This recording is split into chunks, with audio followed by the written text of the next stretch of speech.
Just a quick video to look at the difference between star and delta in terms of the RPMs versus the amps being taken.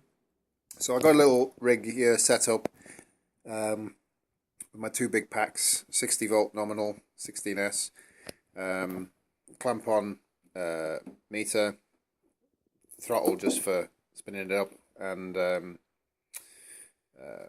what do you call that? Tachometer or a ripon meter. I was thinking. Why was I thinking that? I don't know. Okay, so I've got 12 volts on the coil, which is just on a switch. Simple. And then round the back, it's wired in delta at the moment.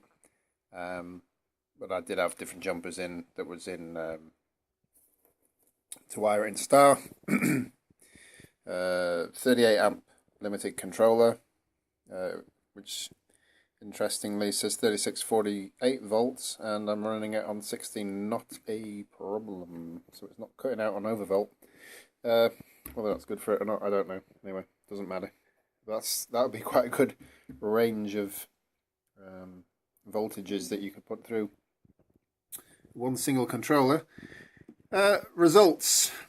So I was a little bit surprised because I had a feeling that the delta would be more efficient at the same speed than the star.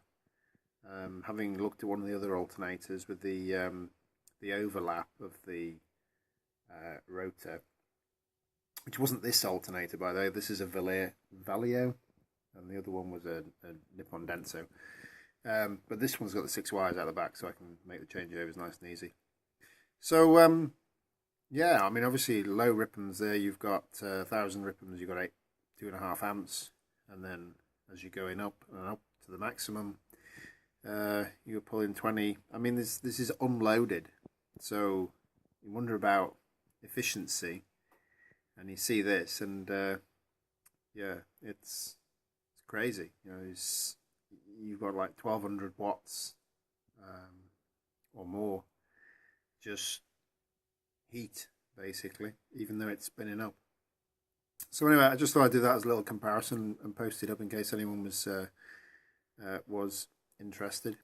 So I don't really see any great advantage at the moment of going to delta, which is what I was thinking about doing with the Alti bike. But the advantage appears to be to keep the speed low, and then you end up with less current just being used to spin the alternator unloaded, and more going into producing some torque.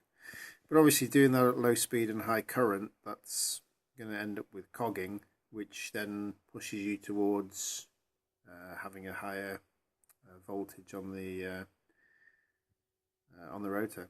So yeah, well, it's a bit more info, but I think that's the way I'm running it more or less anyway, is lower RPMs, more or less, tickling around town, but with a little bit more volts on the rotor just to stop it from cogging.